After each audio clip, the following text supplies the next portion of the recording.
In this quick tutorial, I will show you how to open up your Toyota Corolla key fob to change the internal battery at home. This is a very simple process. You will just need a regular flathead screwdriver and one of these CR1632 batteries. Now, if you don't know where to get one of these, or you just like to get it online because it's convenient, I will put a link down in the description so you can pick one of those up on Amazon, and it's just a couple of bucks. So check that out if you are interested, and then we can jump right into this. So looking over on the side of this device, you will see that little button that says push.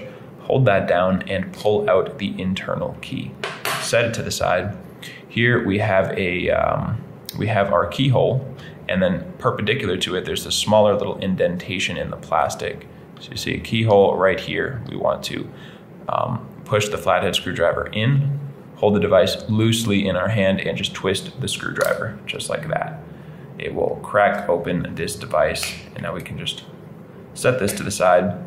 And the battery is actually under this little circuit board here, so you can just kind of knock that out or go in this corner where there's that little space.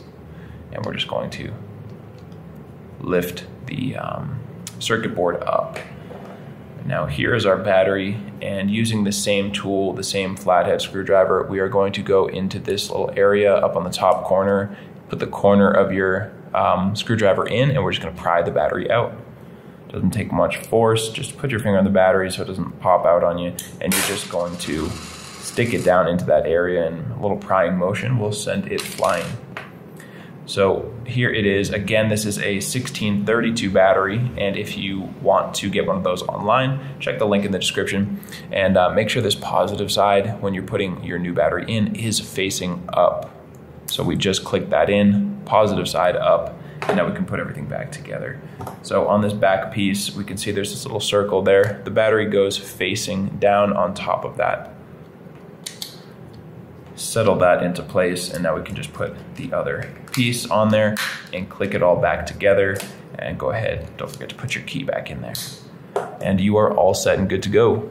I hope that video helped you out. If it did, you can let me know down in the comments, or just by giving this video a like. And if you ever need help changing another battery in any of your key fobs, we have videos here on YouTube for pretty much every maker model, and you can also check us out directly at fobbattery.com. Thank you for watching.